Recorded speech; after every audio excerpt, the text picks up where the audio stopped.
Hi, kindergarten. This week you guys are going to be doing shadow drawings. And so just a minute, you're going to see a little video of me showing you how to do a shadow outside. Now you're going to need a nice sunny day, and the day that I'm filming this today, it's a little cloudy right now. So I'm going to try to show you the example outside, but then I'll also show you an example of inside in case you have a day that's not really nice out and you can't get a good shadow.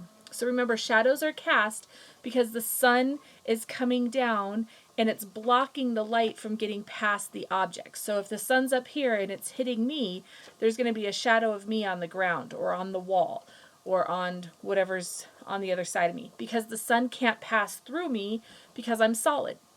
So what we're going to do is we're going to take a toy outside and we're going to do the same thing. So we're going to put a toy down and a piece of paper, and the sun's going to hit the toy and it's going to cast a shadow. These are casted shadows on the paper behind it. And then we're going to trace that outline that the shadow makes. So it might take a little help from mom or dad. You should be able to do this by yourself, and we'll see what happens. And then I'll show you an example of how to do it inside in case the weather isn't cooperating. I can't wait to see what you guys come up with. The video that follows, the rest of this video, will have the examples and what I'm looking for the project. Have a great week. I miss you guys very much. Bye.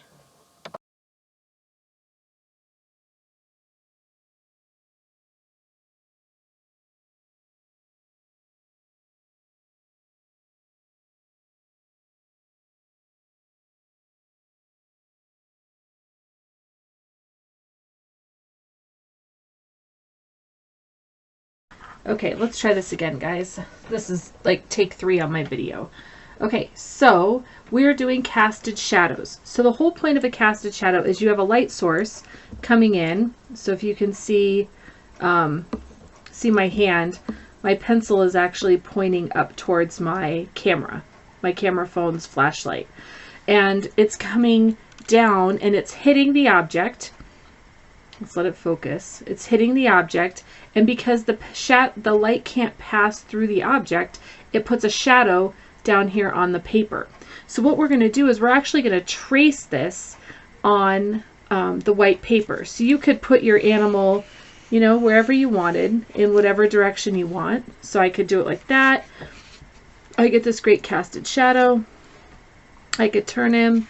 I could bring him down here. Now you notice the closer I bring him to the bottom of the page, let's let it focus. When I bring it down to the bottom of the page, my shadow goes off the page a little bit because of where the light is. Okay, so you can see it down there. So I actually kind of like it up here. We get this big, nice big shadow of my little dog. Let's turn him like that. So all you're going to do is you're going to start tracing. Now, if you're outside, it's easier if you set up over here. If you put your toy here, you're in your shadow, and then you sit on this side. See where my pencil is? If you sit over here, then you won't have to reach across your thing to trace like I'm going to have to here on my desk. I tried to do this video outside today, and I couldn't get my camera in a position that would make it easy to record and to trace. So we're going to do it this way because I have a little more control, but this works really well outside. Now the only thing you don't want to do is you don't want to put your light source or the sun right above your object. So you want to try to do this in the morning or in the afternoon, but not right at lunchtime, because right at lunchtime the sun is right overhead, and when it shines down from the top, it makes a shadow that's just way down here. Okay, so here we go. I'm going to start tracing, and you're going to do your best to stay right on that line. Try not to let your paper move. So if the wind is blowing, you're going to want to put like a rock or something heavy on your paper so that it doesn't blow away while you're trying to trace. This all traced out, and I'm going kind of fast just to speed this up for you guys. And here's the part that I am having a hard time seeing. Okay, so when you move it, you should have your animal traced just like that. Now some things are going to make better shadows than the others. I have this little dragon here, and I could put the dragon down, but you can see he doesn't make the greatest shadow. I mean, he makes a, you know, pretty good one, but it's not as distinctive as this dog was. There's not as many shapes for him. He's more of a big blob. Now you have a couple options. You could trace this so you just have one shape and then another shape, and they just kind of go in a line.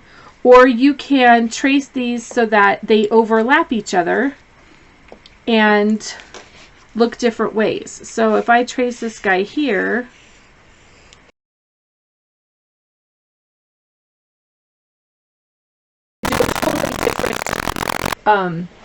shadow line just because of how I turned him. I could set him this way.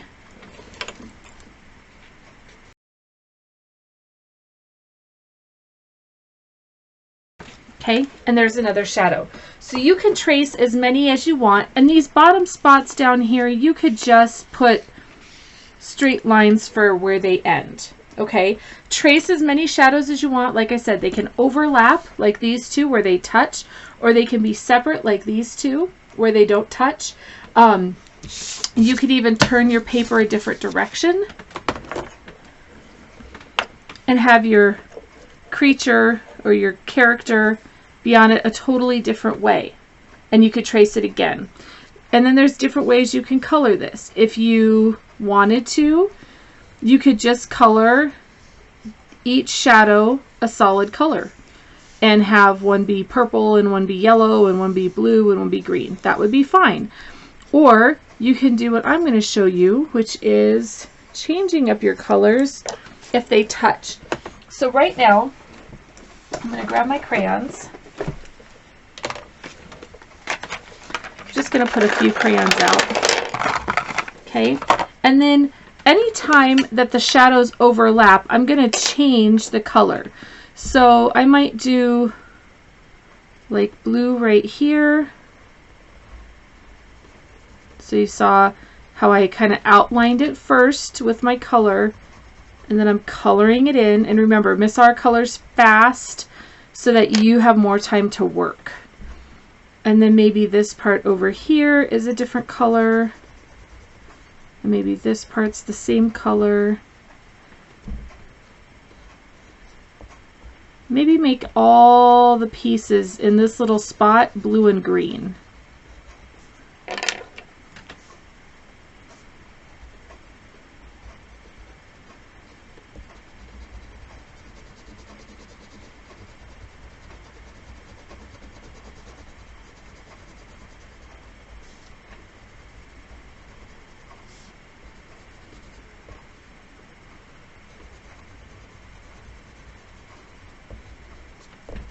So by doing this, you get more of an abstract piece of art because you have not just colored one shadow, you've kind of changed it up and layered your colors. So you got a lot of different colors and shadows going on. So I could even add some purple going out this way for this shape. And remember, anytime shapes overlap, you would change the color. So then I might have like reds up here. And then maybe all of this is this same red color. Okay, and remember, we don't color like this. We color nice and neat where we color inside the lines. This is Miss R being fast. Remember? You guys have seen me do that before. So see how now my shadows don't even look like the dog shape anymore. Here's my original shape that I was tracing. It doesn't even look like that anymore because I just used different colors in all the different spots where the shadows overlapped. So down here, I have one shape, and then I have the second shape that could be two different colors. This one had lots of shapes, so it got lots of colors.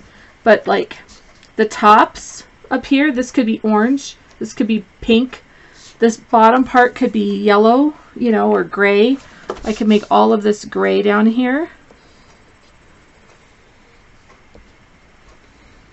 Remember, Miss R is being fast. So that could all be gray. This shape could all be orange. Because there's no other shadows that overlap. Okay? Or if you want to if you just do a trace that looks like, oops, sorry guys, I was drawing Vikings. If you just trace like this, where you just have two shapes, 1, 2, I could color this whole shape orange nicely, not fast like this, but that whole shape could be orange, and this whole shape could be blue,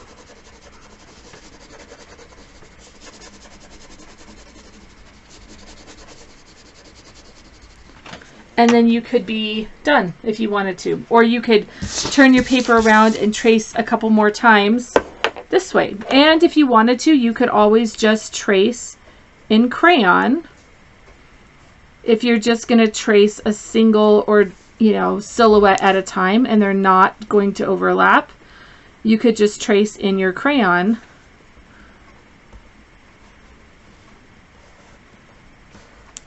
Just like that.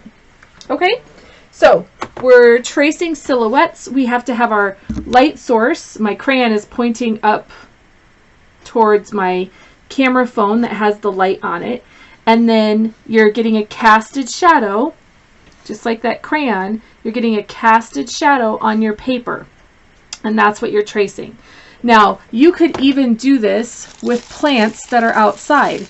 So if you have flowers outside, they might be casting a shadow on your ground. And so you could just put your paper right on the ground and trace your flowers and what they look like. Okay, so there's lots of options for this project. You guys can use toys, flowers, whatever you find, whatever you think has a cool shadow to trace. It could even be, your mom or your dad or something if you have big paper. Or you could do this with sidewalk chalk. If you wanted to draw the shadow of your mom, mom could stand there and you could trace the shadow of mom with the piece of sidewalk chalk. So lots of options. Just have mom or dad send me a picture when you're all done. Have fun, guys. Bye. Well, I didn't get a video of outside's attempt. I did take a couple of still pictures. So you can see that because the sun was right above, I get a very short shadow for the dog. And then when I held the dog up off the paper and turned it, you could see the shadow was right underneath it. So that's because the sun was straight up above my head at lunchtime. So try to do this in the morning or the afternoon. But if you have to use an inside light like I did, you can do that too. Bye, guys.